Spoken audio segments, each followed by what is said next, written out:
At my birthday party, my wife and kids presented me with divorce papers and eviction notices. We're selling the house, the company, and you get nothing. My son spat. Happy birthday, loser. They all laughed.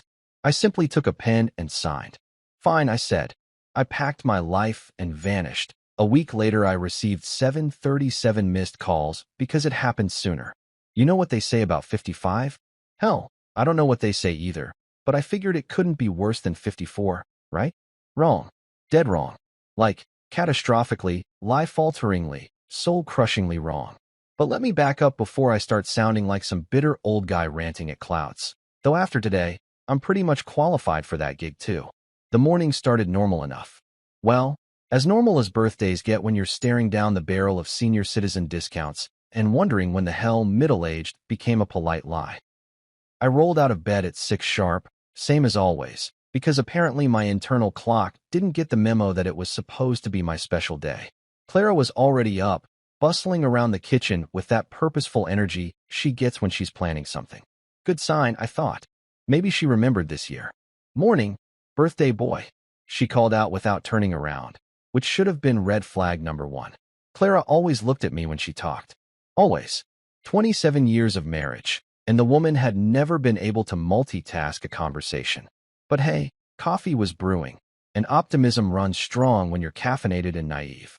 I grabbed my usual mug, the one Lucas made me in 4th grade pottery class that looks like a deformed kidney but holds exactly the right amount of coffee, and settled in for what I hoped would be a quiet morning. Maybe some eggs, definitely some bacon, possibly even one of those fancy pastries from the bakery downtown that Clara pretends are too expensive but always manages to justify on special occasions. So, I said, testing the waters, any big plans for today? She glanced over her shoulder with this smile that didn't quite reach her eyes. Red flag number 2, but who's counting? Oh, you'll see. I think you're going to be very surprised. Surprised. Right. In my experience, surprises at 55 fall into 2 categories: medical procedures and family interventions. Neither one typically involves balloons and cake, but stranger things have happened. I spent the day at the shop, putting the finishing touches on a cherry wood dining set for the Hendersons. Nothing like honest work to clear your head and make you feel useful. Plus, sawdust has this way of making everything else seem simple by comparison. Wood doesn't lie. Wood doesn't scheme. Wood just is what it is, which is more than I can say for most people these days. The afternoon dragged like a Monday in February, but I kept my spirits up thinking about whatever Clara had planned. Maybe dinner at Romano's, that little Italian place where we had our first date back when the world was young and I still had hair that didn't require strategic combing. Maybe a quiet evening with the kids, assuming they could tear themselves away from their busy lives long enough to acknowledge their old man's existence. I should have known better. I really should have known better. I pulled into the driveway around 6, noting the unusual number of cars parked along our street. The Johnsons from next door, the Millers from across the way, even old Mrs. Patterson, who usually only emerges for apocalyptic weather events.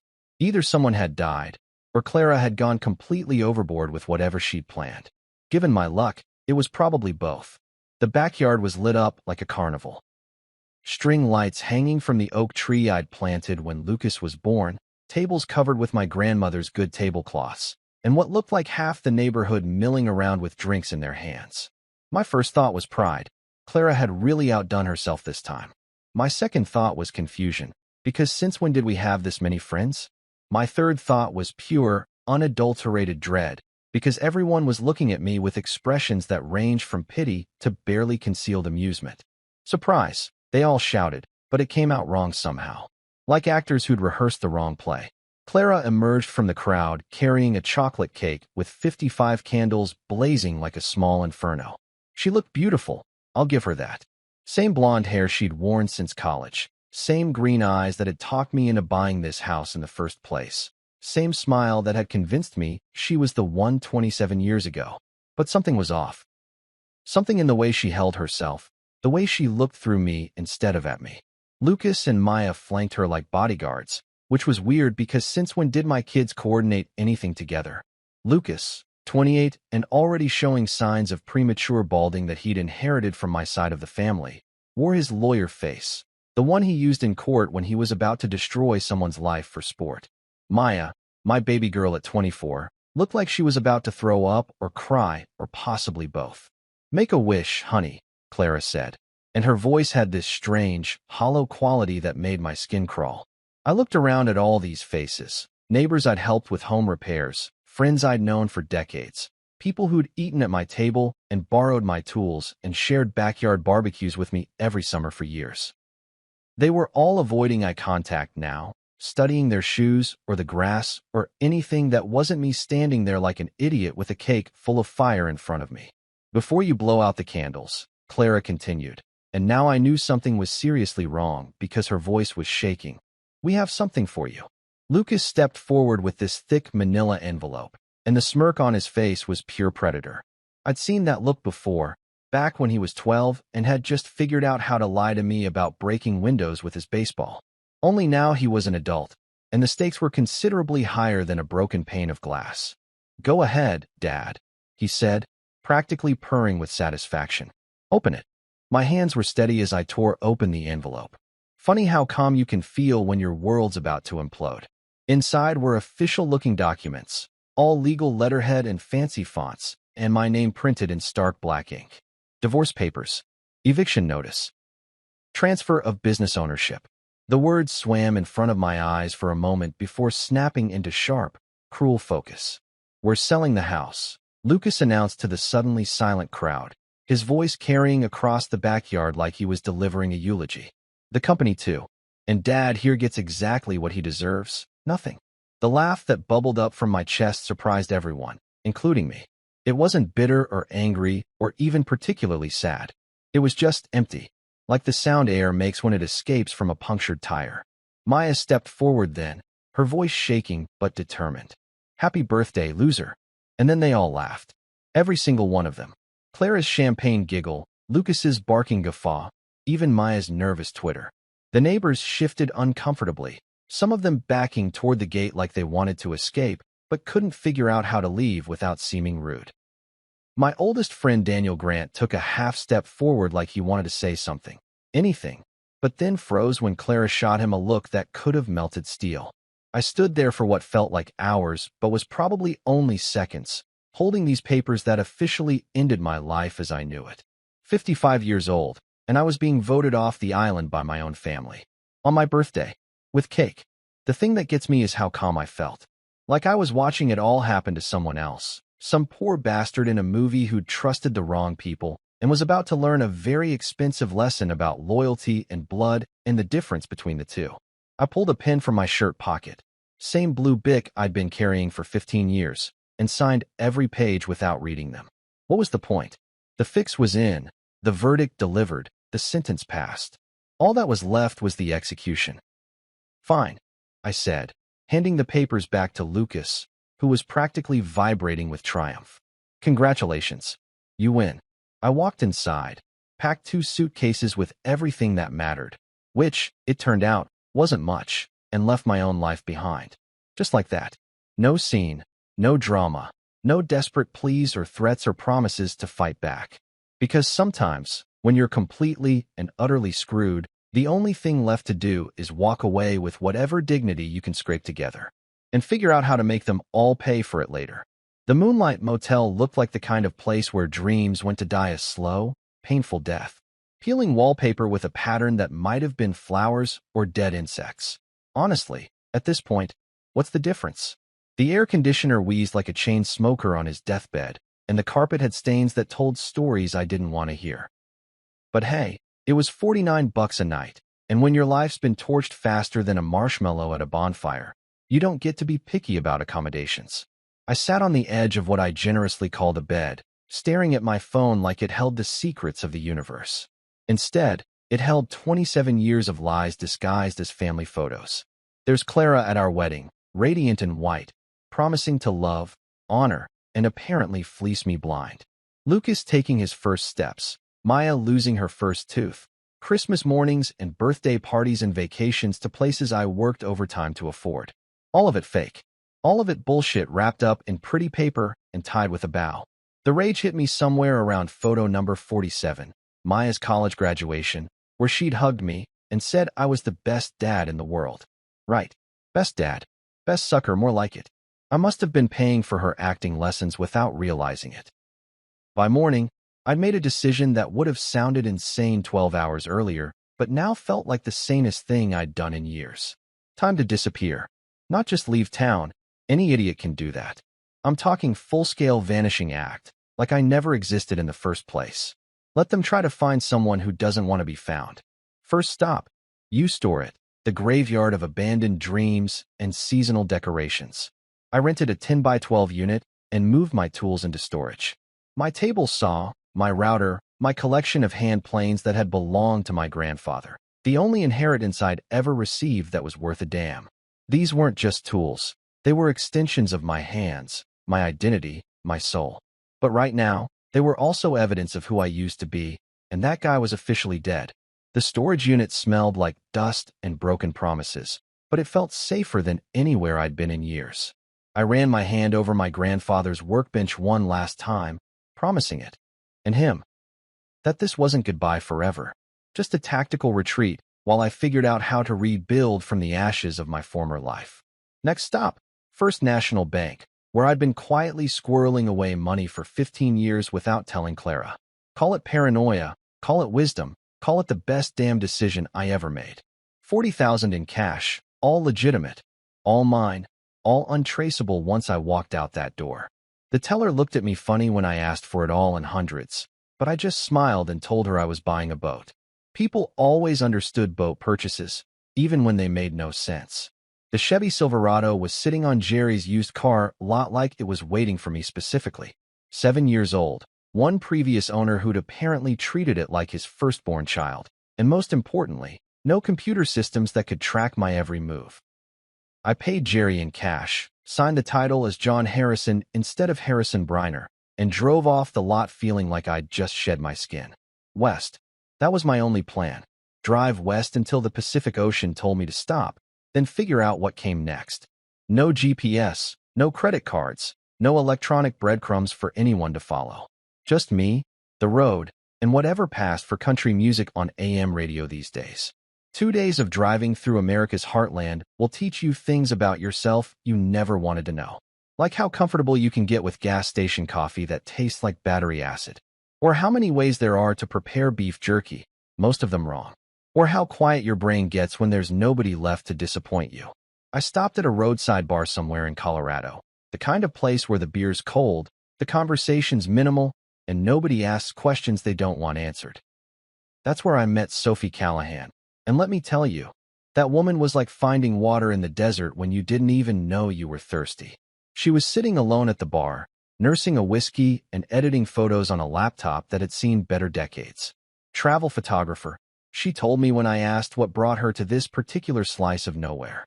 She had tired eyes, but a steady voice, the kind that comes from seeing enough of the world to know that everyone's carrying damage they don't talk about. You look like someone who's running from something, she said after we'd shared a drink and some comfortable silence. Is it that obvious? I asked. Takes one to know one. She showed me a photo on her laptop. A small town nestled in a valley, surrounded by mountains that looked like they were protecting it from the outside world. Place called Riverbend, about 6 hours north of here. Small but alive, you know? The kind of town where people mind their own business but help when you need it. Good place for someone to start over. You sound like you know from experience. I spent 3 months there last year. Met a lot of people who'd come there to disappear and ended up finding themselves instead. She finished her whiskey and closed the laptop. Town could use a good craftsman if you're interested in honest work. 2 days later, I was driving down Main Street in Riverbend, Colorado, population 3,847 according to the welcome sign. Sophie hadn't been lying. The place felt alive in a way my old neighborhood never had. Kids riding bikes without helmets, old-timers playing chess in the park, small businesses that actually seemed to be thriving instead of just hanging on by their fingernails. I rented a cabin on the outskirts of town from a widow named Mrs. Chun who asked exactly 3 questions. Could I pay first month's rent in advance? Did I have any pets? And was I running from the law? When I answered yes, no, and not exactly, she handed me the keys and told me the coffee shop opened at 6 if I was an early riser. The cabin was perfect, small enough that I couldn't lose myself in it, big enough that I didn't feel trapped. 1 bedroom, one bathroom, a kitchen that had seen better decades, and a living room with windows that looked out on mountains that made my problems seem microscopic. More importantly, it had a garage where I could set up a basic workshop once I figured out how to get my tools back. I started small, repairing furniture for neighbors who'd heard through the grapevine that there was a new guy in town who knew his way around wood. A wobbly kitchen table here, a broken chair there, a cabinet door that had been hanging crooked since the Clinton administration. Word spread the way it does in small towns, through a network of gossip and good intentions that somehow always knows exactly what you need to hear. Meanwhile, my phone rang constantly. Friends from my old life, confused and concerned, leaving messages that started sympathetic and gradually turned irritated when I didn't call back. "Harrison, what the hell is going on?" from Daniel. "Dad, people are asking questions from Maya. Even a few business contacts wondering where I'd disappeared to." Clara, bless her black little heart, had apparently told everyone I'd had a breakdown. Poor Harrison, cracked under the pressure of turning 55 and realizing his best years were behind him. Such a shame, really, but these things happen to men his age. They'd all nod knowingly and make mental notes to be extra nice to their own husbands, just in case. My kids? Radio silence. Not a single call, not a single text, not even a passive-aggressive Facebook message, which told me everything I needed to know about how deep this betrayal really went. They weren't worried about their dear old dad.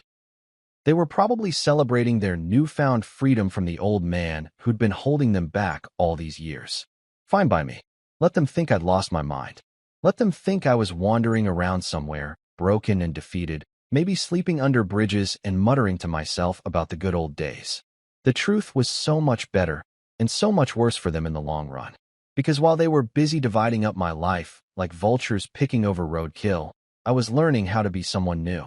Someone who didn't give a damn about their opinion or their approval or their pathetic attempts to justify what they'd done. Someone who was about to become their worst nightmare. 3 months in Riverbend, and I'd managed to do something I hadn't done in years, sleep through the night without wondering what fresh hell tomorrow would bring. Turns out, when your family isn't actively plotting your destruction, life gets surprisingly peaceful. Who knew? I'd hung a simple wooden sign outside my cabin. Harrison Woodworks. No flashy graphics, no business license bullshit, just honest lettering carved into a piece of local pine. Word had spread through town the way good news does in small places, quietly but thoroughly. Mrs. Patterson needed her kitchen cabinets refurbished, the Hendersons wanted a custom dining table, and old Joe Martinez brought me a rocking chair that had belonged to his grandmother and needed more love than surgery. Each piece I fixed, each joint I strengthened, felt like putting myself back together one splinter at a time. There's something zen about working with your hands when your heart's been put through a wood chipper. The tools don't judge you, the wood doesn't lie to you, and at the end of the day, you've got something solid to show for your efforts. Unlike, say, 27 years of marriage. That's when Victor Blackwood walked into my life like he'd been sent by Central Casting for wealthy guy who changes everything. Tall, silver-haired, wearing a suit that probably cost more than my truck, and carrying himself with the kind of confidence that comes from never having to check your bank balance before buying groceries. "You're the craftsman everyone's talking about," he said, running his hand along a coffee table I'd just finished for the local doctor. "Impressive work. Depends on what you need," I replied, because in my experience, guys like Victor don't show up at backwoods workshops to chat about the weather. "I'm developing a luxury resort in Aspen. 15 custom guest suites, each one unique, each one requiring furniture that money can't buy off any showroom floor." He pulled out his phone and showed me photos that made my jaw drop. "We're talking presidential suite-level luxury here, the kind of place where movie stars go to pretend they're normal people for a week. I need a craftsman who understands that rich people don't just want expensive, they want exclusive. Something their equally rich friends can't get anywhere else." He quoted a number that made my knees wobble. 6 figures. For 3 months of work. "When do you need an answer?" I asked, trying to keep my voice steady. "I don't. I can see it in your eyes. You're already designing the pieces in your head." He was right, damn him. "Contract's in my car. Read it, sign it, and let's make some art together."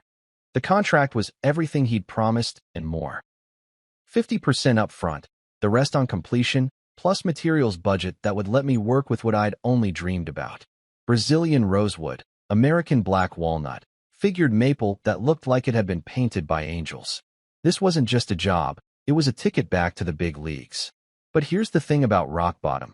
It gives you a hell of a view of how far you've fallen. And more importantly, it shows you exactly who pushed you off the cliff. That night, I called Daniel Grant, my oldest friend, the guy who'd stood frozen at my birthday party while my family performed open-heart surgery on my life without anesthesia. If anyone would give me the straight dope about what was happening back home, it'd be him. Jesus Christ, Harrison, where the hell have you been? He exploded before I could even say hello. Clara's been telling everyone you had some kind of nervous breakdown. The kids are acting like you're dead, and your business. What about my business? Silence. The kind of silence that costs money and breaks hearts. Daniel, what about my business?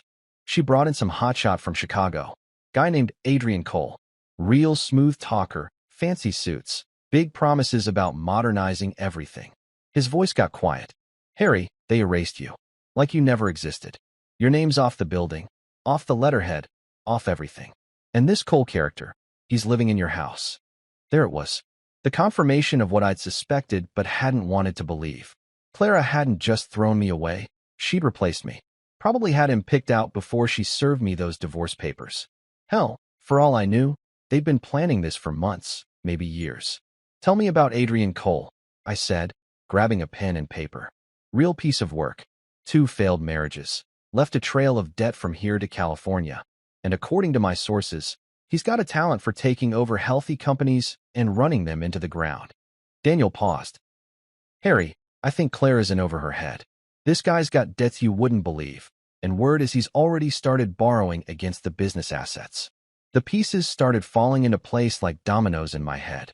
Clara wasn't some evil mastermind who'd orchestrated this whole thing. She was a mark.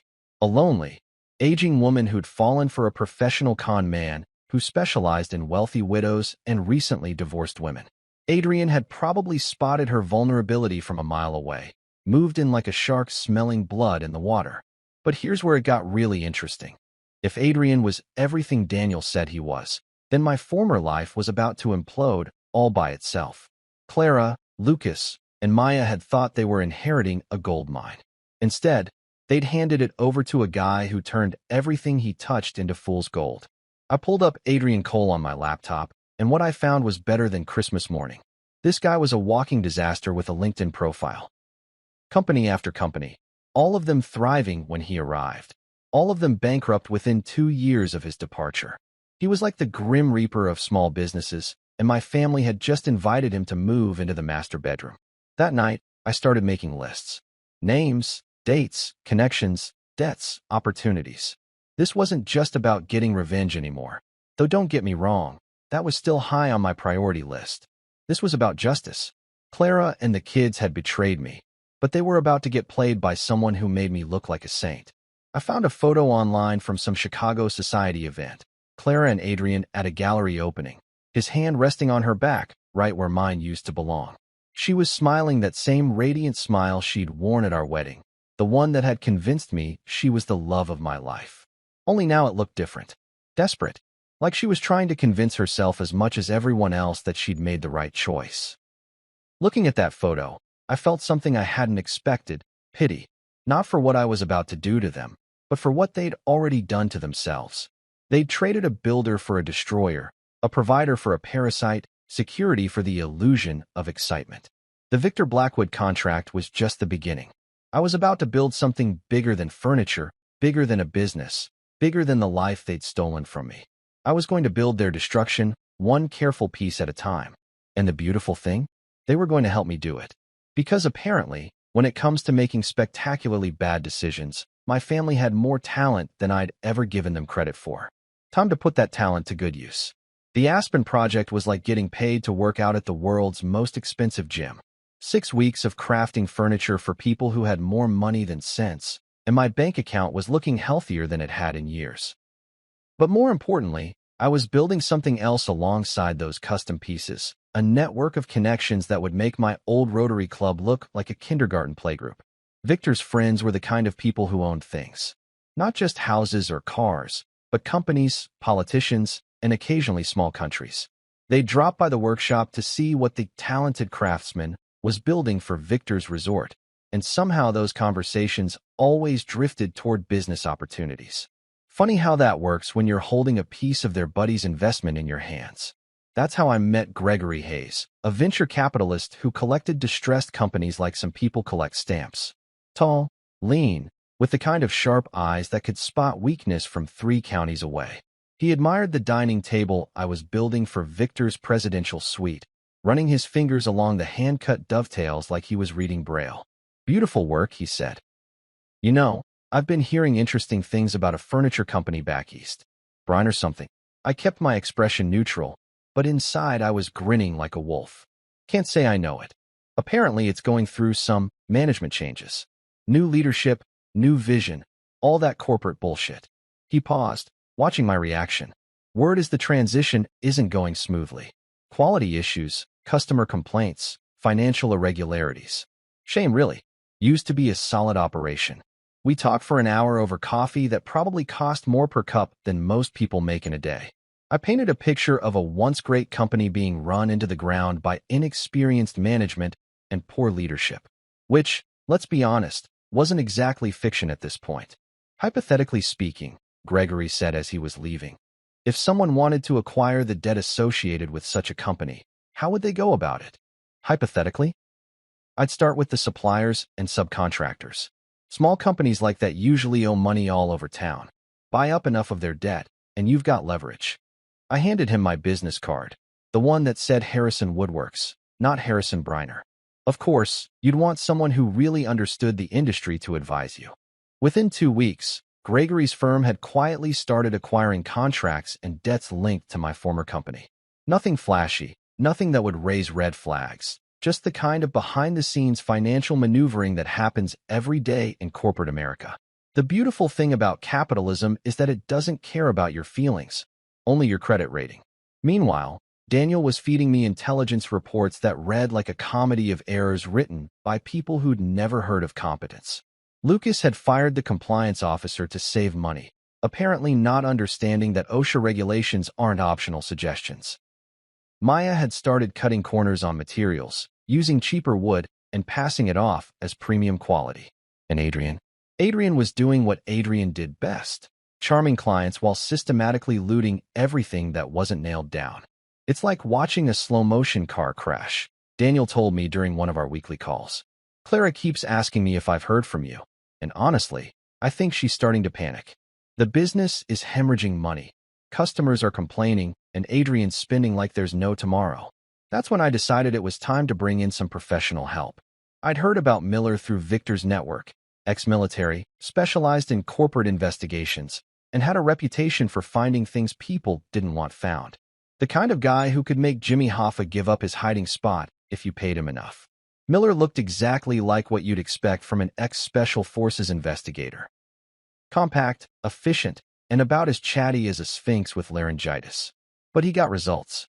Within 3 days, he had a complete dossier on Adrian Cole that read like a masterclass in how not to live your life. "Your boy's been busy," Miller said, sliding a manila folder across the table at our meeting in Denver. 2 ex-wives, both claiming he cleaned out their accounts before disappearing. A string of failed businesses from Chicago to Miami. And get this, he's got gambling debts with some very unsavory characters in Atlantic City. But the real gold was in the photos. Adrian with a young brunette who definitely wasn't Clara, checking into a 5-star hotel in Chicago. The same brunette at Adrian's apartment, wearing nothing but one of his shirts.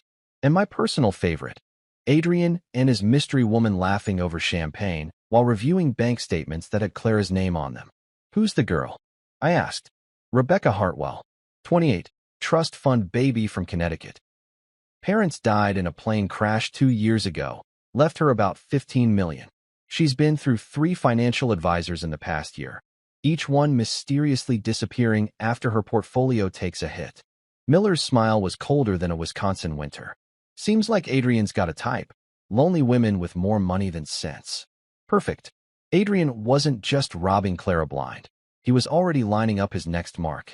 The guy was like a financial serial killer, moving from victim to victim, leaving a trail of broken hearts and empty bank accounts in his wake. I spent that evening crafting what I like to think of as my masterpiece, an anonymous package containing everything Miller had found, plus a few additional touches I'd gathered myself. Photos of Adrian with Rebecca, copies of financial documents showing suspicious transfers, even a timeline showing how his previous relationships had ended.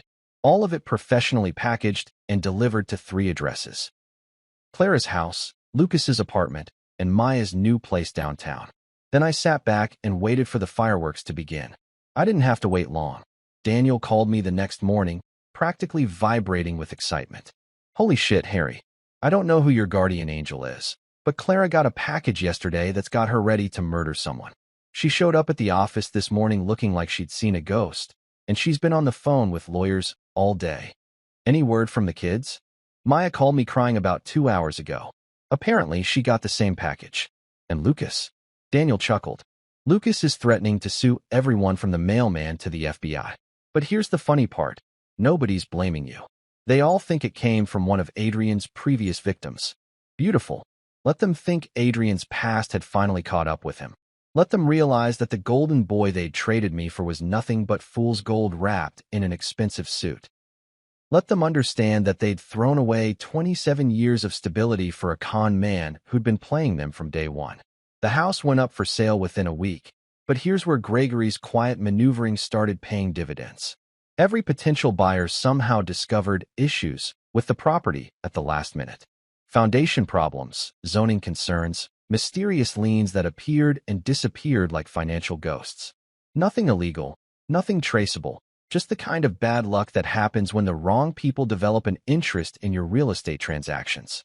Meanwhile, I was building something beautiful in Aspen. Furniture that would last generations, crafted with the kind of attention to detail that money can't buy but talent can create. Each piece was signed Harrison Woodworks, and wealthy clients were starting to ask if I could make custom pieces for their own homes. Life was good. Life was getting better. And back home, life was about to get very, very complicated for the people who'd thought they were so clever on my 55th birthday. Sometimes revenge is a dish best served cold. But sometimes, it's even better when you let your enemies cook it themselves. You know what they say about the best-laid plans of mice and men? Well, turns out the same thing applies to the worst-laid plans of ex-wives and their shiny new boy toys. Sometimes karma doesn't need a push. It just needs someone to point it in the right direction and get out of the way. The OSHA inspection was a thing of beauty. I'd made the anonymous tip 3 weeks earlier, just a concerned citizen reporting potential safety violations at a local furniture manufacturer.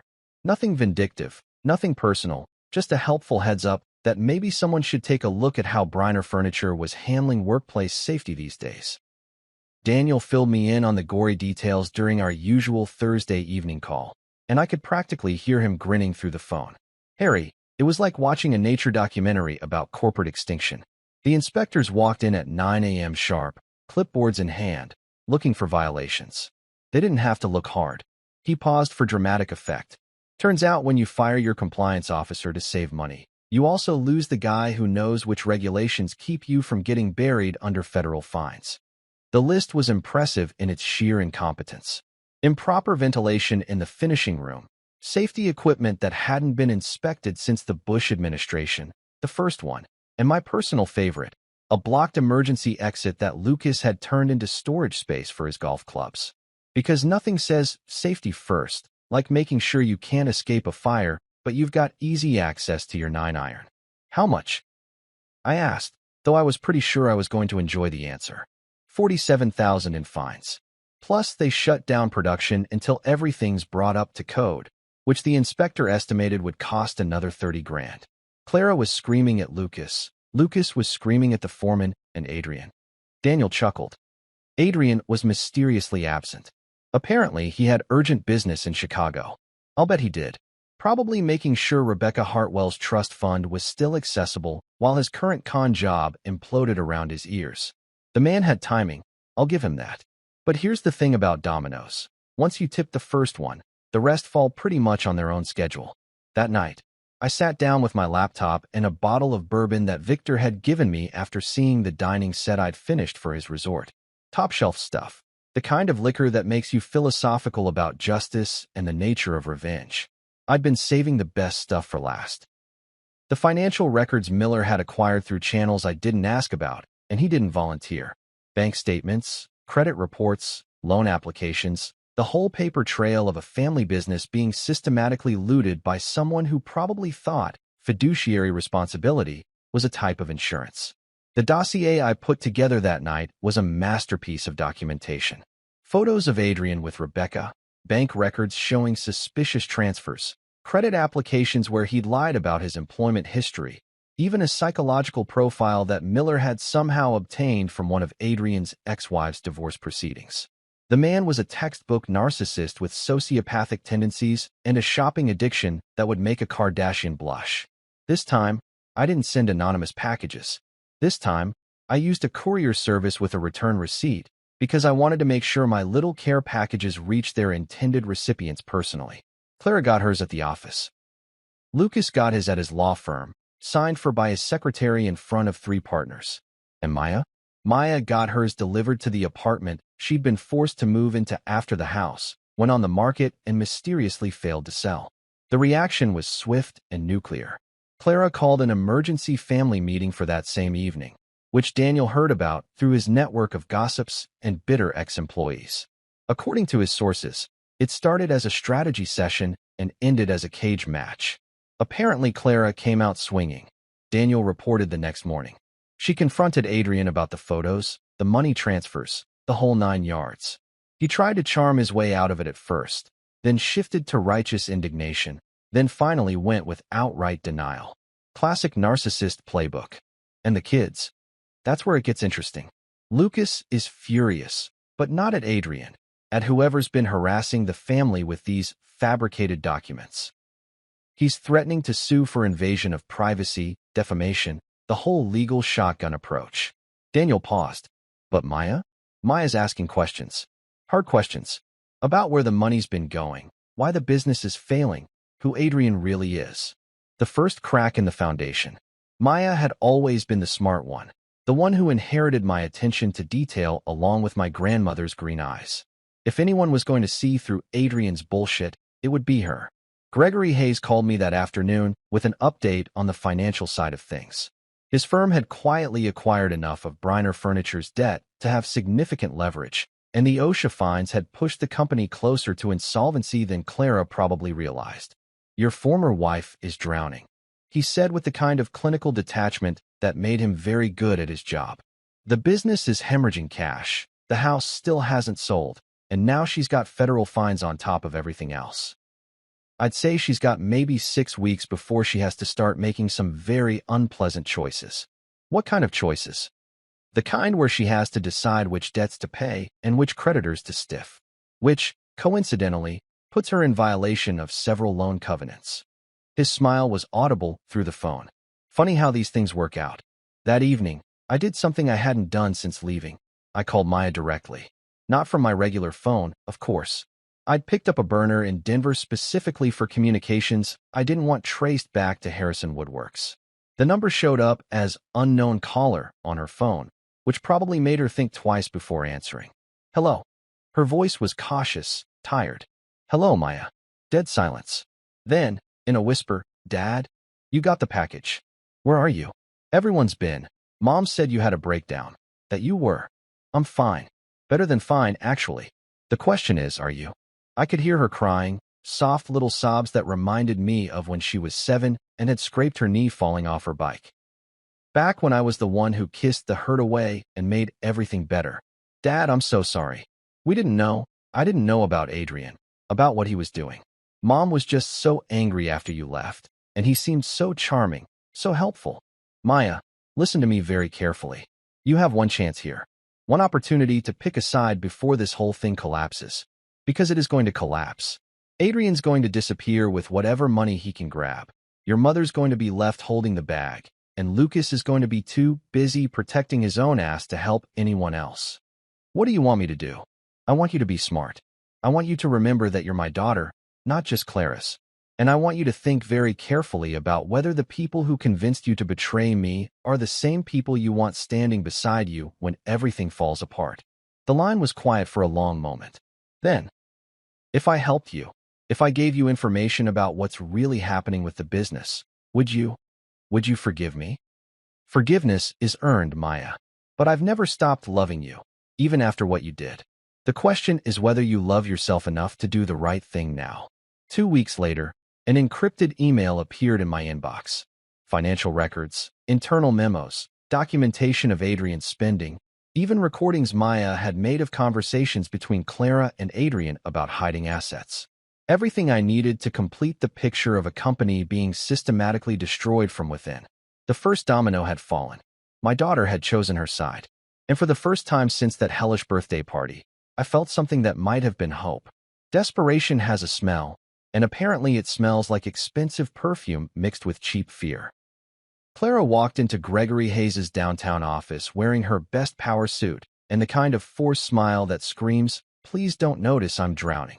I wasn't there, of course. That would have ruined the surprise. But Gregory's assistant recorded everything for what she called compliance purposes. Amazing how many things become legal when you frame them as business documentation. According to Gregory's gleeful recap over dinner that evening, Clara had walked in thinking she was meeting with a potential white knight, some venture capitalist who'd heard about her temporary difficulties and might be interested in providing bridge financing to help her through this rough patch. She had no idea she was walking into a spider's web that I'd been weaving for months. She actually brought a business plan, Gregory told me, dabbing his mouth with a napkin that probably cost more than most people's grocery bills. 47 pages of pure fiction about how the company was just experiencing growing pains under new management. No mention of the OSHA fines, the customer complaints, or the fact that Adrian had already transferred half their liquid assets to accounts she couldn't access. The meeting lasted 2 hours. Gregory let her pitch, asked thoughtful questions, and even complimented her on her ambitious vision for modernization. Then he offered to buy the company for 30 cents on the dollar, with the generous stipulation that all existing debts would be assumed by the new ownership group. She went pale when I explained that we'd already acquired most of her outstanding obligations. Gregory continued. Turns out when you're hemorrhaging money and your credit rating's in the toilet, your creditors are more than happy to sell your debt to investment firms at a significant discount. Basic business, really. Clara had demanded time to consider the offer, which Gregory graciously granted. 72 hours to decide between financial ruin and total humiliation, like asking someone if they'd prefer to be shot or hanged. Either way, the outcome's the same, but at least you get to feel like you have a choice. Meanwhile, back in Riverbend, I was building something that actually mattered. Legacy Woodworks had grown from a one-man operation working out of a garage to a legitimate business with 5 young apprentices who showed up every morning eager to learn real craftsmanship. Tully was a kid from Denver whose parents had given up on him after he dropped out of college 3 times. Amara had grown up in foster care and never thought she'd amount to anything until she discovered she had a gift for intricate carving. Joey, Sarah, and Miguel were all local kids who'd been heading toward dead-end jobs until they found out they could make a living creating beautiful things with their hands. "You know what I love about this?" Tully asked one afternoon as he put the finishing touches on a jewelry box he'd been working on for 3 weeks. "Nobody can take this away from you. Once you know how to do this, really know it, you're never helpless again." Smart kid. He understood something that Clara and Lucas had never figured out, that real security comes from competence, not connections. You can lose your job, your house, your family, but if you can create something valuable with your own 2 hands, you'll never truly be broke. The shop was thriving beyond anything I'd imagined. We had a waiting list that stretched 6 months, clients driving from as far as California to commission pieces, and a reputation that was spreading through the kind of wealthy circles where word of mouth is worth more than advertising.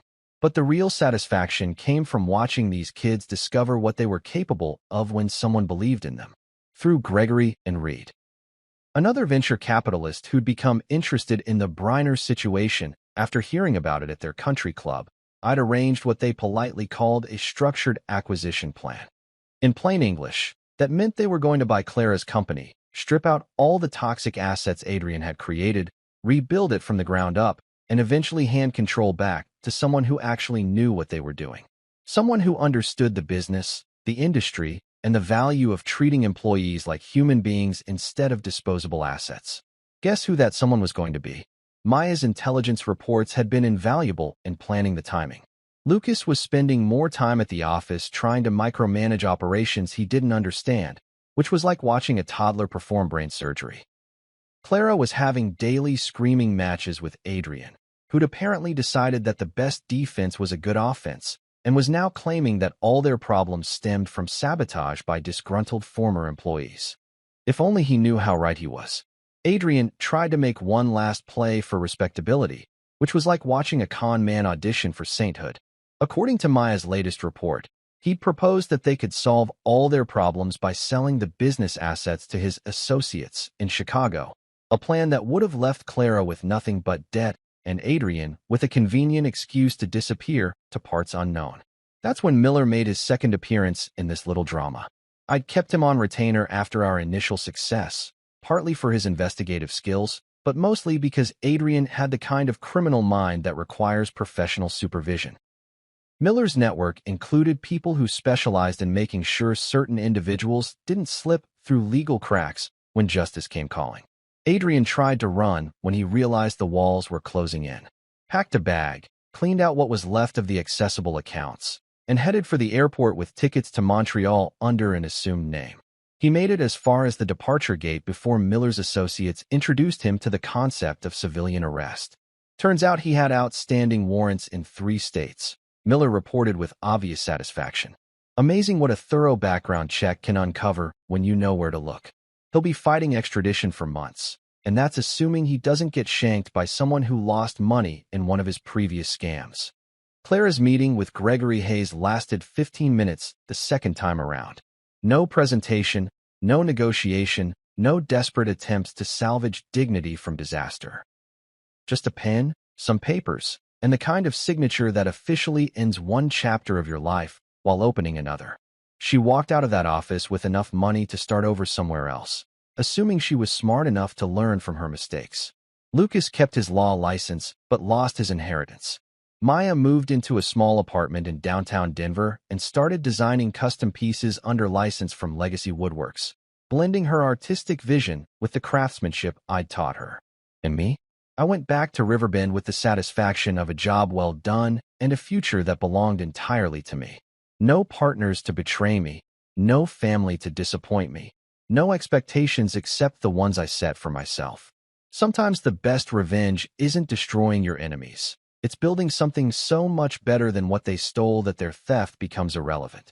But I wasn't quite finished yet.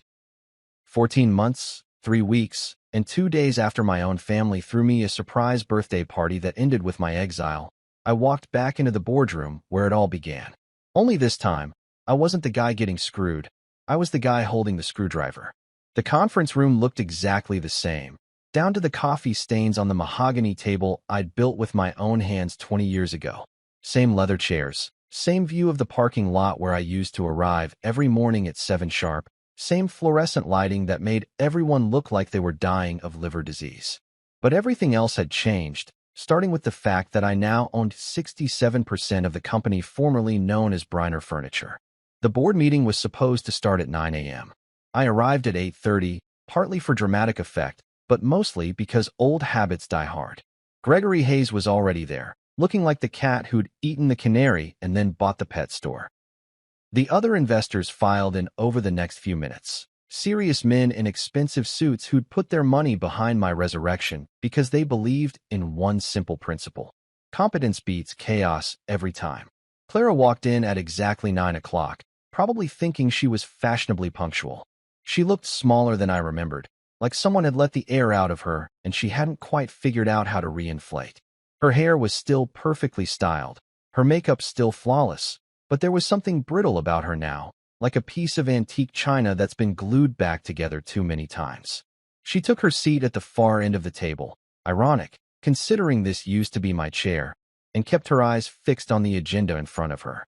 Lucas had managed to worm his way into the meeting as family legal counsel, which was like bringing a kazoo to a symphony orchestra, but hey, everyone deserves a front row seat to their own professional execution. Maya wasn't there. Smart girl. She'd already chosen her side and was busy building her own future instead of trying to salvage the wreckage of everyone else's mistakes. I let Gregory handle the preliminaries, quarterly reports, financial statements, the kind of corporate housekeeping that makes everyone's eyes glaze over. But I was watching Clara the whole time, studying her reactions, waiting for the moment when she realized exactly what was happening. That moment came when Gregory announced that the board had voted unanimously to approve a complete restructuring of the company's leadership, effective immediately. New CEO, new management team, new vision for the future. All very professional, very corporate, very final. Any questions about the transition plan? Gregory asked, looking around the table with the kind of bland smile that probably gave Clara nightmares. Who's the new CEO? She asked, her voice steady but strained. Excellent question. Gregory turned toward me with theatrical precision. Ladies and gentlemen, I'd like you to meet Harrison Briner, returning to lead the company he founded 27 years ago. The silence that followed was so complete you could have heard a mouse sneeze in the next county. Clara's face went through about 6 different expressions in the span of 3 seconds. Shock, disbelief, rage, fear, and finally something that might have been recognition. Like she was seeing me clearly for the first time in years. Hello, Clara, I said, standing up and straightening my tie. Miss me? Lucas shot to his feet like someone had stuck a cattle prod up his ass. This is impossible. He signed away all rights to the company. I witnessed it myself. He has no legal standing to. To what? I interrupted, pulling out a folder thick enough to choke a horse. To acquire controlling interest through legitimate business transactions? To buy debt from creditors who were tired of waiting for payment? To invest in a distressed company that was being run into the ground by incompetent management? I spread the documents across the table like I was dealing cards.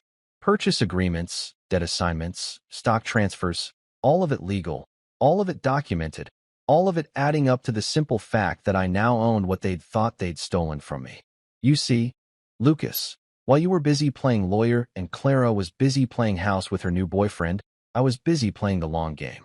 Turns out, when you're good at what you do and you understand how business actually works, rebuilding from nothing isn't as hard as you might think. Clara finally found her voice. How long? She whispered. How long have you been planning this? Since about 30 seconds after you handed me those divorce papers at my own birthday party, I said, sitting back down and folding my hands on the table. Did you really think I was going to disappear quietly into the night? Did you honestly believe that after 27 years of building this company, I'd just walk away and let you and your con artist boyfriend run it into the ground? Adrian wasn't. Adrian was exactly what I said he was. A parasite who specialized in finding vulnerable women and bleeding them dry. The only surprise is how completely he played you. I almost felt sorry for you. Almost. Gregory cleared his throat diplomatically. If we could return to the business at hand? Mr. Briner, perhaps you'd like to outline your plans for the company moving forward? I stood up again, walked to the whiteboard, and began sketching the organizational chart I'd been refining for months. First, we're bringing in a completely new management team. People who actually understand furniture manufacturing and aren't related to me by blood or marriage. Second, we're rebuilding our reputation by going back to the quality standards that made this company successful in the first place. And third, we're expanding into custom work and artisan pieces, because that's where the real money is. I turned back to the table. We're also relocating the main workshop to Colorado, where we've already established Legacy Woodworks as a subsidiary. Better access to materials, lower overhead, and a workforce that actually gives a damn about what they're building. You can't just move the company, Lucas protested. There are contracts, obligations, employees, all of which will be honored. The employees who want to relocate will get generous moving packages. Those who don't will get excellent severance and references. As for contracts, we'll honor every legitimate agreement we inherited. The questionable ones, the ones Adrian negotiated while looting the company, those are a different story. Clara hadn't said a word during my presentation. She just sat there staring at me like I was a ghost who'd walked through the wall and announced he was taking back his haunted house. Why? She finally asked. Why didn't you just destroy us completely? You could have. You had the power to make sure we all ended up with nothing. I looked at her for a long moment, remembering the woman I'd married all those years ago. The young teacher who'd believed in me when I was nothing but a carpenter with big dreams. The mother who'd stayed up all night with sick children. The partner who'd helped me build something worth building. Because building is harder than destroying, I said. And because despite everything you did to me, I'm not like you. I don't throw away decades of work just because I'm angry or hurt or looking for something new and exciting. The meeting ended with handshakes and legal documents and the kind of polite corporate pleasantries that mask the fact that you've just witnessed someone's professional funeral. Clara left without saying goodbye, Lucas trailing behind her like a lost puppy who'd suddenly realized his favorite toy had been taken away. That evening, I met Maya at a small diner outside town. She looked good, healthier than she had in months, more confident, like someone who'd finally figured out which direction was up. "So," she said, stirring cream into her coffee, "I hear congratulations are in order. Depends on your perspective. From where I'm sitting, I just got my life back. From your mother's perspective, I probably look like the villain in a Shakespearean tragedy. Mom made her choices. We all did." Maya's voice was steady, matter-of-fact. "I'm just glad I figured out which side I wanted to be on before it was too late." I reached across the table and handed her a business card. "Maya Briner, lead designer, Legacy Woodworks. Your office is ready whenever you are. No strings attached, no family politics, just good work for people who appreciate quality." She smiled, the first genuine smile I'd seen from her since before that disastrous birthday party. "Think we can make this work? Father and daughter in business together. I think we can make anything work if we're honest with each other and remember that family isn't just about blood. It's about loyalty, respect, and showing up when it matters." As for Lucas, well, Lucas had made his choice too. He'd chosen to spit in my face and laugh while signing my exile papers.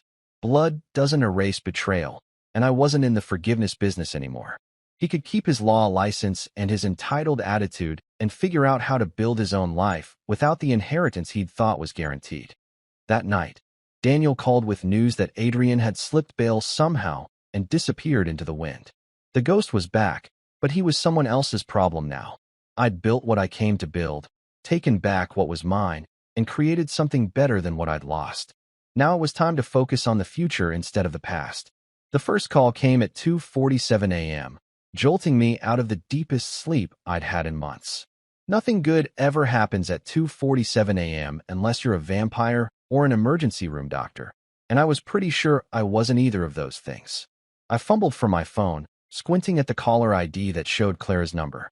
For a split second, I considered letting it go to voicemail, but curiosity won out over common sense. "Do you know what time it is?" I answered, not bothering to hide my irritation. The voice that came through the speaker wasn't Clara's calm, controlled tone. This was raw, ragged, desperate. Like someone who'd been pushed past their breaking point and was free-falling into panic. "He broke into my condo," she sobbed, the words tumbling over each other like rocks in an avalanche. "Adrian. He was waiting for me when I got home from dinner. The locks, the security system, none of it mattered. He was sitting in my living room like he owned the place." I sat up in bed, suddenly wide awake. This wasn't the Clara who'd orchestrated my betrayal, who'd stood there laughing while our children drove knives into my back. This was a terrified woman who'd finally realized that the monster she'd invited into her bed had turned on her. "Are you hurt?" I asked, because despite everything that had happened between us, I wasn't a complete bastard. "No, not physically. But Harrison, he took everything. My jewelry, the cash I kept in the safe, even my grandmother's silver tea set. And then her voice broke completely. "He left a message on my bathroom mirror, in red paint. It said, 'Your husband ruined me. Now he'll pay.'" My blood went cold. Adrian wasn't just running scared. He was coming for me. And apparently, he was stupid enough to think that threatening Clara would somehow hurt me more than what she'd already done to herself. "Where are you now?"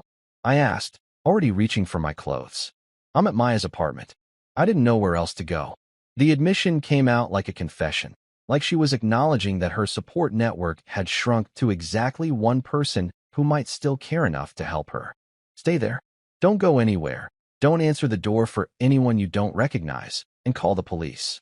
File a report. Get everything documented." "The police?"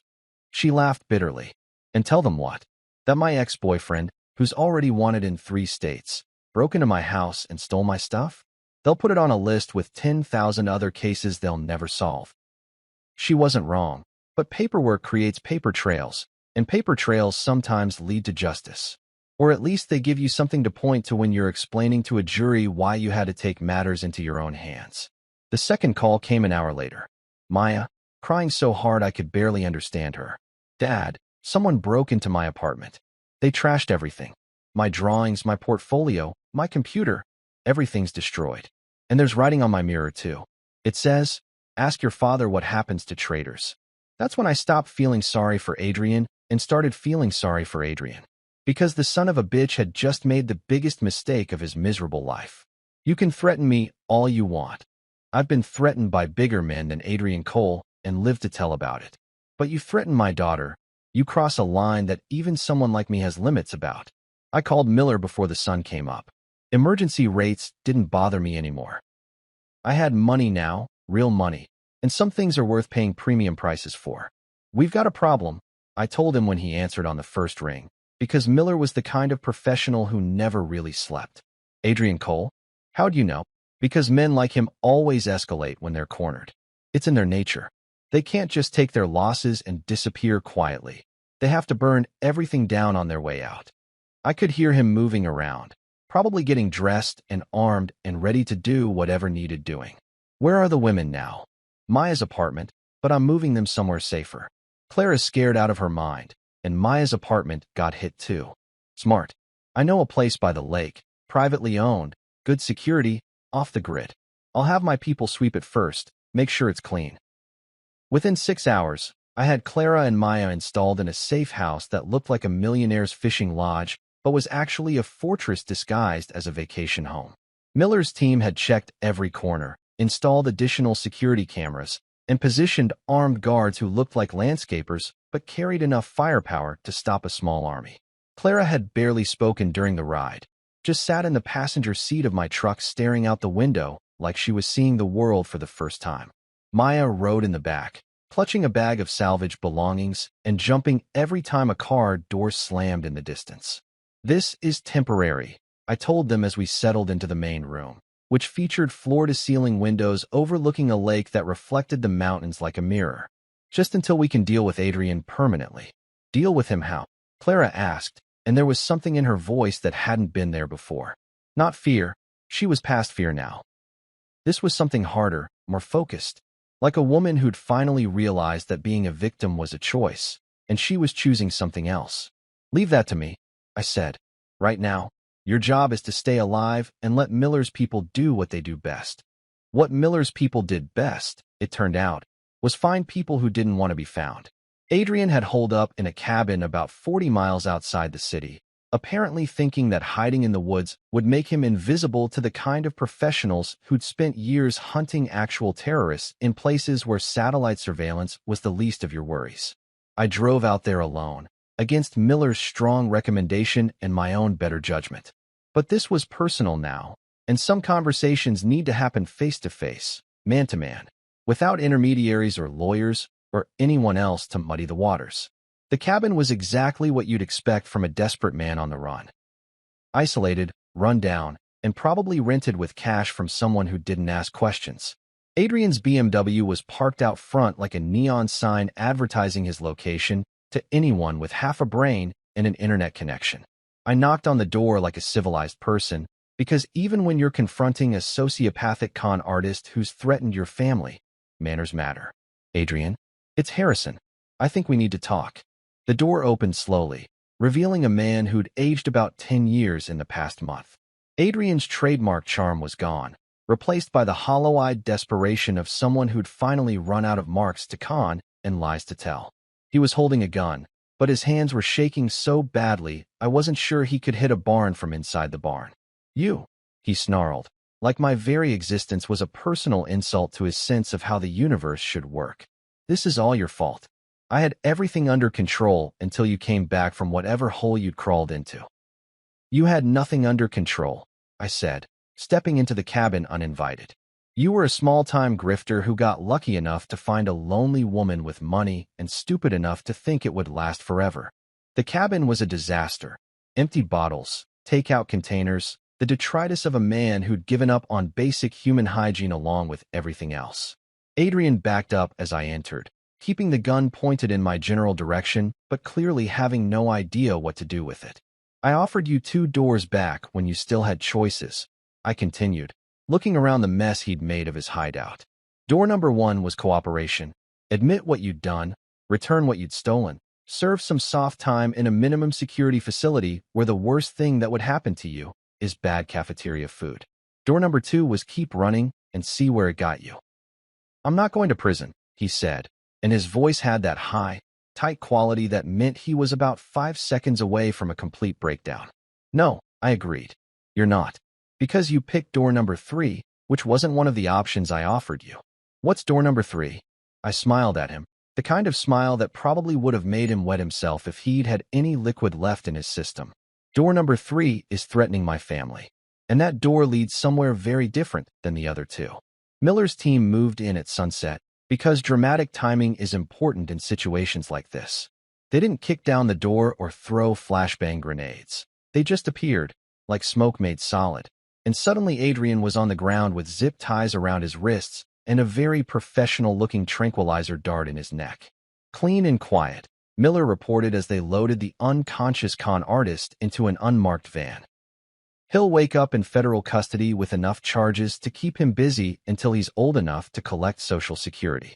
Assuming he lives that long, which is questionable given his talent for making enemies.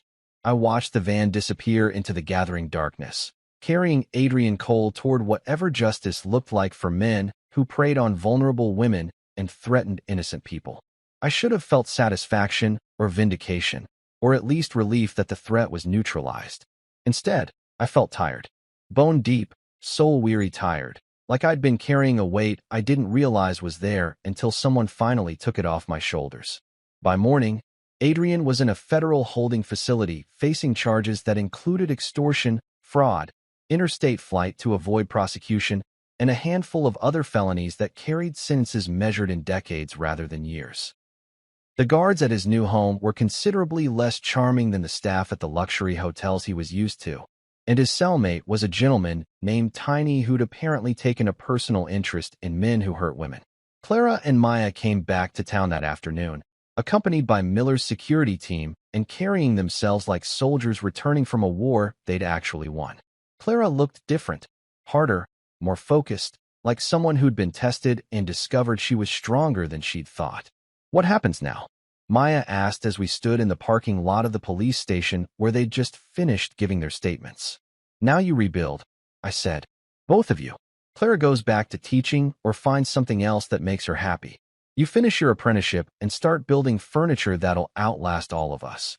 And I go back to Riverbend and pretend this whole nightmare never happened. Clara caught my arm as I turned to leave. Harrison. I know saying I'm sorry doesn't fix anything, but you're right, I interrupted. It doesn't fix anything, but it's a start. I looked at the woman I'd once loved enough to build a life with, the mother of my children, the person who'd shared my dreams until she decided to burn them down for the sake of someone who'd turned out to be a mirage. The thing is, Clara, I'm not angry anymore. I was for a while, furious, actually. But anger's exhausting, and I've got better things to do with my energy than waste it on people who don't deserve it. So we're done? Just like that. We've been done since my 55th birthday. This was just cleanup. I drove back to Riverbend that night, through mountains that looked like sleeping giants under a sky full of stars. Tomorrow I'd go back to my workshop, back to creating things that would last longer than the people who'd commissioned them. I'd teach my apprentices, build furniture for people who appreciated quality, and live the kind of quiet, honest life that Adrian Cole had never understood was possible. And if I was very lucky, I'd never see any of them again. A year later, I was standing in my kitchen at 6 in the morning, watching the sun paint the Colorado mountains in shades of gold and crimson that no artist has ever quite managed to capture on canvas. The coffee was perfect, a dark roast from a local place that knew how to treat beans with respect, and for the first time in longer than I could remember, I had absolutely nothing to complain about. My house was everything the old one had pretended to be. Every piece of wood had been chosen personally, every joint cut by my own hands, every detail crafted with the kind of attention that comes from building something you actually plan to keep. The kitchen cabinets were made from reclaimed barn wood that had aged for over a century before I gave it new life. The dining table was a piece of walnut so beautiful it made visitors stop talking when they saw it. Hell, even the coat rack by the front door was a work of art that museums would have fought over. But the real masterpiece was visible through the kitchen window. Legacy Woodworks had grown from a 5-person operation into something that looked like a small village dedicated to the ancient art of making things that last. 3 workshops now, each one specializing in different aspects of the craft. The main building housed the apprentice program, where we'd expanded from 5 kids to 30 young craftsmen who showed up every morning eager to learn something their smartphones couldn't teach them. The second workshop was Maya's domain, a design studio where she created custom pieces that blended traditional techniques with contemporary aesthetics. Her work was getting written up in magazines I'd never heard of, selling to clients who understood that true luxury isn't about brand names or price tags. It's about owning something that exists nowhere else in the world. The third building was my personal workshop, where I took on the kinds of commissions that most furniture makers would consider impossible. A dining set for a tech billionaire who wanted something that would last 500 years. A jewelry box with hidden compartments so intricate it took me 3 months just to design the locking mechanism. A rocking chair for a grandmother who'd survived the Holocaust and wanted something beautiful to pass down to her great-grandchildren. We had waiting lists that stretched 18 months, clients flying in from Japan and Germany just to see their pieces being built, and a reputation that had spread through the kind of circles where money wasn't the limiting factor, time and talent were. "Morning, boss," Tully called out as he headed into the main workshop, lunchbox in one hand and coffee mug in the other. The kid had grown up a lot in the past year, developed the kind of confidence that comes from knowing you're good at something that matters. His work was getting so refined that I'd started letting him handle some of the solo commissions. Amara waved from across the yard, where she was unlocking the design studio. She'd discovered a talent for carving that bordered on supernatural. Give her a piece of cherry wood and a set of chisels, and she could make it look like fabric blowing in the wind. Maya had taken her under her wing, teaching her the business side, while learning new techniques from someone who saw patterns in wood grain that most people couldn't imagine. The other apprentices filtered in over the next hour, each one carrying themselves with the kind of pride that comes from creating something valuable instead of just processing information or pushing paper around. These kids understood something that most of their generation had forgotten, that there's a satisfaction in building something with your hands that no amount of digital achievement can match. Maya's car pulled into the gravel parking area just as I was finishing my second cup of coffee. She'd moved to Riverbend 6 months ago, renting a small house on the other side of town and diving into the work like someone who'd finally found her calling. Watching her transform from the angry young woman who'd helped orchestrate my birthday ambush into a confident artisan had been like watching a butterfly emerge from a cocoon made of family dysfunction. "Dad," she called out, jogging over with the kind of energy that suggested either excellent news or terrible coffee. "I just got off the phone with that collector in Switzerland. He wants to commission an entire bedroom suite. Hand-carved headboard, matching nightstands, an armoire that looks like it belongs in a fairy tale. And he's willing to pay." She paused for dramatic effect. "$250,000 for one bedroom set." I whistled low and long. Swiss money spends just as well as American money. "What's the timeline?" 8 months. And he wants to fly us out there when it's finished, see it installed in person." She grinned like a kid who'd just been told Christmas was coming twice this year. First-class tickets, 5-star hotel, the whole fairy tale. This was the life I'd built from the ashes of my old one. Not just the business success, though that was satisfying in its own way. It was the relationships. Working alongside my daughter as an equal, watching young people discover their potential, creating things that would outlast all of us and bring beauty into the world long after we were gone. Meanwhile, the wreckage of my former life had settled into patterns that would have been tragic if they weren't so predictable. Lucas had managed to keep his law license, but barely. The Bar Association had investigated his role in the business irregularities, and while they couldn't prove criminal intent, they'd made it clear that his career trajectory now pointed firmly downward. Last I'd heard, he was selling real estate in Florida, probably convincing retirees to buy swampland and calling it waterfront property. The golden boy who'd once thought he was entitled to inherit my life's work was now hustling for commission checks and learning what the rest of us had always known. That success has to be earned, not inherited. Clara had surprised everyone, including herself. After a few months of what Daniel diplomatically called intensive therapy, she'd taken a teaching position at a small college in Arizona, art history, with a focus on craftsman movement furniture. Apparently, being conned by a professional had given her new insights into the difference between authentic value and flashy marketing. Her students loved her, according to Maya, who still talked to her mother occasionally. Not enough to rebuild their relationship, but enough to know that Clara was slowly figuring out how to live with the consequences of her choices. And Adrian? Adrian was discovering that federal prison was a very different environment from the luxury hotels and country clubs where he'd practiced his trade. Word had filtered back through Miller's network that Adrian had tried to run the same con games on his fellow inmates that had worked so well on wealthy women. Turns out, career criminals have considerably less patience for bullshit than lonely divorcees. His last known address was the prison infirmary, where he was recovering from what the medical report diplomatically described as injuries sustained during a recreational activity. I felt no satisfaction from his suffering, but I felt no sympathy either.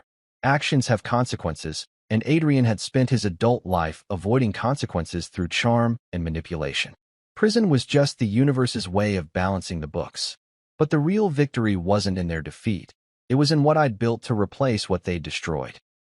Legacy Woodworks employed 43 people now, from apprentices to master craftsmen to administrative staff, who handled the business side, while the rest of us focused on creating. Everyone made a living wage, everyone had health insurance, and everyone understood that they were part of something bigger than just a job. Sophie Callahan had become a regular visitor to Riverbend, documenting the workshop for a photography book about American craftsmen. What had started as a professional project had evolved into something more personal. She'd rented a cabin near mine and spent her non-traveling time helping with the business side of Legacy Woodworks. "You know what I love about this place?" she said one evening as we sat on my porch, sharing a bottle of wine and watching the sun set behind the mountains. "Everyone here is building something. Not just furniture, lives, careers, futures. You can feel it in the air." She wasn't wrong. There was an energy in Riverbend that I'd never felt in my old life, a sense that everyone was moving in the same direction, supporting each other's success instead of competing for scraps.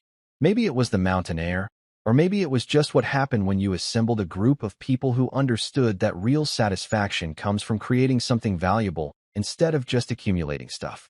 That night, as I walked through the workshops one last time before heading home, I ran my hand along the edge of a dining table Amara was building for a family in Vermont. The wood was smooth as silk, the joints so precise they looked like they'd grown that way naturally.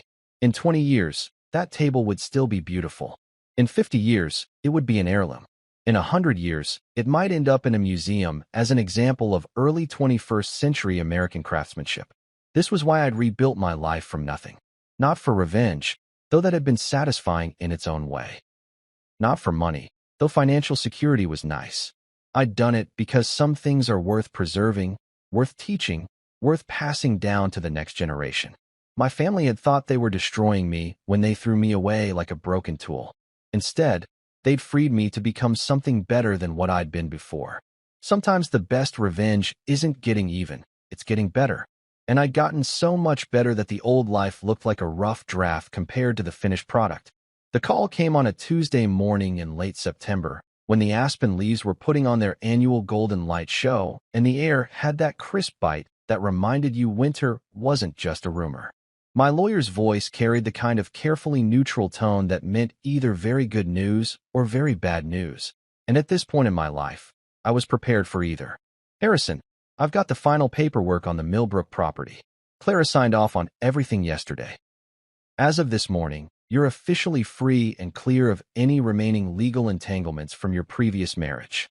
The Millbrook property, a small cabin on 20 acres that Clara and I had bought during our 5th year of marriage, back when we still believed we were building something that would last forever.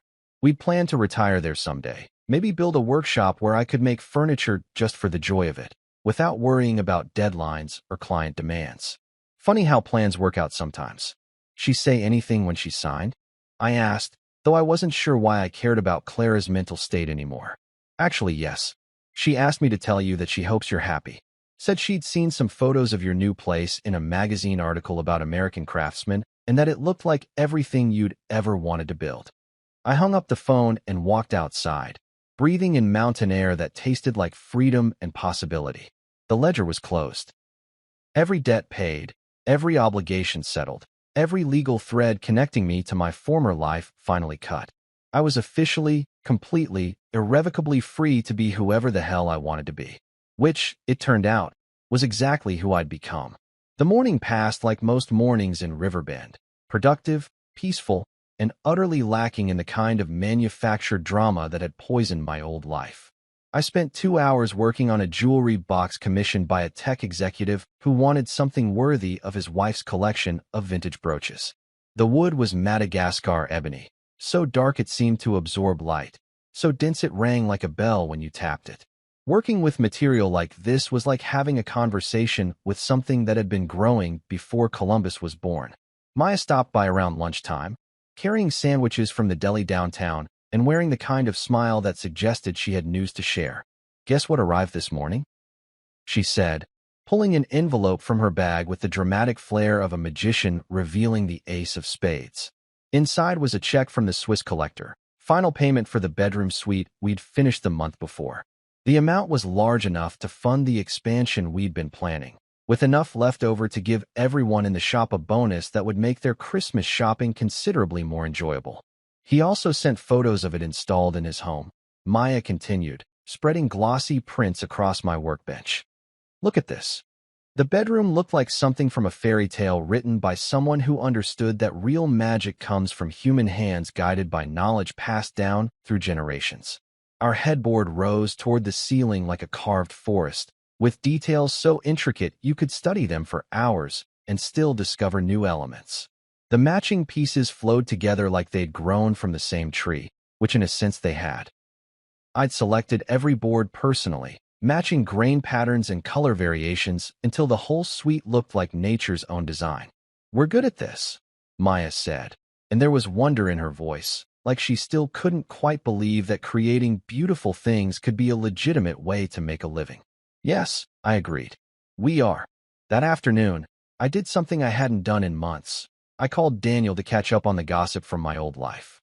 Not because I missed it, but because sometimes you need to check the weather in places you've left behind, just to remind yourself why you don't live there anymore. "Harry, was just thinking about you. Did you see the article in Forbes about artisan furniture makers? They had a whole section about legacy woodworks. Made it sound like you're single-handedly reviving American craftsmanship. Hardly single-handed. I've got 43 people helping me revive American craftsmanship." I settled into my favorite chair. A piece I'd built for myself from cherry wood that had been aging in my workshop for 2 years, waiting for the right project. "How's everyone else doing?" "Clara's doing well, from what I hear. Teaching suits her." "Lucas." Daniel paused in that way that meant the news wasn't good, but wasn't catastrophic either. "Lucas is Lucas. Still blaming everyone else for his problems. Still convinced the world owes him something special just for existing. He called me last month, drunk and bitter, asking if I thought you'd ever forgive the family for what happened." "What did you tell him?" "I told him that forgiveness implies someone's asking for it, and as far as I know, he's never actually apologized for anything. Just complained about the consequences of his choices." That evening, Sophie and I sat on my front porch, sharing a bottle of wine and watching the sun disappear behind mountains that made every sunset look like a painting. She'd finished her photography book about American craftsmen, and the publisher was predicting it would be one of those coffee table books that actually got read instead of just displayed. "I've been thinking," she said, swirling wine in her glass and looking thoughtful, "about what you said the other night, about building something that lasts longer than the people who make it. What about it? Most people spend their lives creating things that disappear. Emails, presentations, quarterly reports, digital files that'll be obsolete in 5 years. But you've built something real. Something that'll still be here when your great-grandchildren are old." She wasn't wrong. Every piece of furniture that left Legacy Woodworks carried a guarantee, not just against defects, but against planned obsolescence, against the disposable mentality that treated everything as temporarily useful rather than permanently valuable. When someone bought one of our dining tables, they were buying something their descendants would inherit, not something they'd replace when the style changed. You know what the best part is? I said, reaching over to take her hand. I'm not angry anymore. For the longest time, I thought I was building all this to prove something to the people who'd betrayed me. But somewhere along the way, it stopped being about them and started being about this. About creating something worth creating, with people worth working with, in a place worth living. So if Clara or Lucas or even Maya asked for forgiveness tomorrow, you'd give it to them? I thought about that for a long moment, watching the last light fade from the sky and the first stars appear. Forgiveness was a complicated thing, not a switch you could flip, but a process that happened gradually, like wood aging or mountains wearing down. Maya, I already have forgiven, because she earned it. She chose to change, to build something better than what she'd been part of before. I paused, considering the others. Clara? I don't know. Maybe someday, if she keeps growing in the direction she's heading. But Lucas? I shook my head. Some betrayals cut too deep, Sophie. Some wounds don't heal, they just stop bleeding. Lucas looked me in the eye and laughed while he destroyed everything I'd built. That's not something you get over. That's something you get past. And you have? Gotten past it. I looked around at everything I'd built.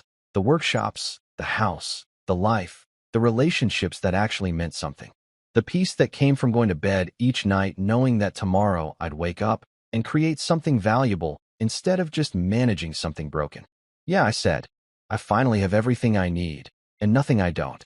And for the first time since that nightmare birthday party, that was actually true.